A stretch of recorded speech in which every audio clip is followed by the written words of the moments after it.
Hello बच्चों, welcome back. आज है डे 6 और मैं लेकर आया हूं क्लास 10th के बच्चों के लिए चैप्टर नंबर 1 रियल नंबर से एक नए प्रश्न को। तो आइए देखते हैं आज का प्रश्न क्या है। आज का प्रश्न है, there is a circular path around a sports field. यहां पे एक सर्कुलर पाथ है, यानी एक सर्कल के आकार का रास्ता है फील्ड में, जहां पे बोला जा रहा है Sonika takes 18 minutes to drive 1 round of the field. जिसमें बताया जा रहा है कि सोनिका एक लड़की है, जिसे हम यस से रिप्रेजेंट कर देते हैं।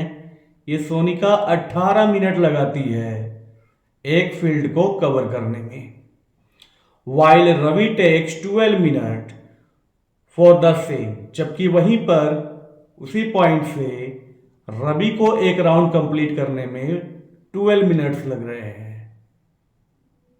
आगे बोला जा रहा है कि suppose they both start at the same point. मान लेते हैं कि दोनों एक ही पॉइंट से स्टार्ट करते हैं इस सर्कुलर पाथ को कवर करने में या ड्राइव करने में एट द सेम टाइम। और उनका जो टाइमिंग स्टार्टिंग का है, एक ही पॉइंट से स्टार्ट करेंगे और दोनों एक ही टाइम स्टार्ट करेंगे and go in the same direction, और दोनों एक ही डायरेक्शन में जाएंगे। जैसे मान लीजिए कि सोनिका जा रही है इस राउंड से ऐसे इस तरफ से, तो रवि भी उसी राउंड से या उसी डायरेक्शन में जाएगा। तो बताया जा रहा है आगे कि आफ्टर हाउ मेनी मिनट, यानी कितने मिनट के बाद they will meet again at the starting point. तो वो कब फिर दोबारा स्टार्टिंग पॉइंट पे मिलेंगे, ये पूछा जा रहा है। तो देखिए यहाँ पे सोनिका एक ठो है जो पहला राउंड 18 मिनट में कंप्लीट करेगी, दूसरा राउंड उसको कंप्लीट करने में 36 मिनट लग जाएगा, तीसरा राउंड उसको कंप्लीट करने में 54 मिनट लग जाएगा। इसी प्रकार से उसके राउंड इस टाइमिंग के हिसाब से कंप्लीट होंगे। जबकि रवि जो है वो पहला राउंड 12 मिनट में कंप्लीट करेगा, दूसरा राउंड 24 मिनट में कंप्लीट करेगा और तीसरा राउंड 36 मिनट में कंप्लीट करेगा। यानी यहां पे आपने देखा कि 36 मिनट के बाद सोनिका जो है वो 2 राउंड पूरी की होती है और रवि उसी समय तक तीसरा राउंड कंप्लीट करके उसी पॉइंट पे पहुंच जाएगा। यानी इस प्रकार के क्वेश्चन को हम कहते हैं कि लार्जेस्ट कॉमन मल्टीपल। क्योंकि हम जो लिख रहे थे 18, 36, 54 आगे बढ़ के, या 12, 24, 36, ये क्या थे न मल्टीपल कहलाते हैं 18 और 12 के।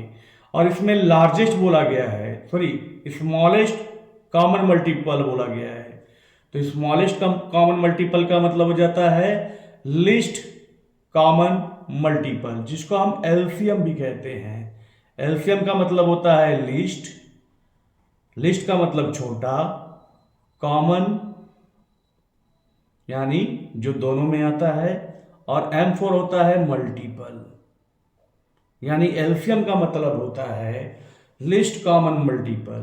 तो ये क्वेश्चन छोटे नंबर के थे, जिसके सहायता से हम लोगों ने क्या किया कि जो दूसरा मेथड होता है एलसीएम निकालने का, लिस्ट कॉमन मल्टीपल के नाम के, हम उस हिसाब से आसानी से निकाल लेते हैं। लेकिन मान लीजिए कि इसी प्रकार के बड़े नंबर अगर दे दिया होता तो हम उसको इस प्रकार के मल्टीपल से तो निकालने में दिक्कत होता।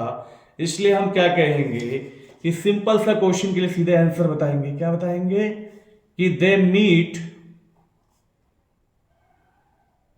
Again at the starting point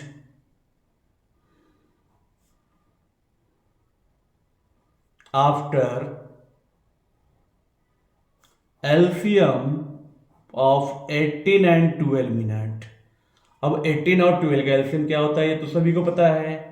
इसके लिए हम लोग क्या करेंगे, पहले 18 लिख लेते हैं फिर 12 लिख लेते हैं।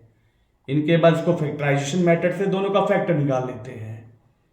18 का फैक्टर होता है 2 से डिवाइड करने पे 9, 3 से डिवाइड करने पे 3, 3 से डिवाइड करने पे 1। यानी 18 का हो जाता है 2 इंटू 3 का स्क्वायर, और 12 का हो जाता है 2 से डिवाइड करने पे 6, 2 से डिवाइड करने पे 3, 3 से डिवाइड करने पे 1, यानी 2 का स्क्वायर इंटू 3। अब जैसे कि मैंने पहले ही आपको बताया था कि एलसीएम क्या होता है, product of the greatest power of each prime factor, यानी बड़ा पावर लेते हैं। तो 2 भी कॉमन है, 2 भी है नंबर, 3 भी नंबर है, तो 2 का बड़ा पावर है 2 और 3 का बड़ा पावर है 2। तो 2 2 जा 4, 3 3 जा 9, 9 4 जा 36 मिनट के बाद वो दोबारा मीट करेंगे स्टार्टिंग पॉइंट पे। तो इस प्रकार के प्रश्नों को हम इस तरह से आसानी से भी सॉल्व कर सकते हैं। तो कल हम मिलेंगे एक नए प्रश्नों के साथ, तब तक के लिए धन्यवाद।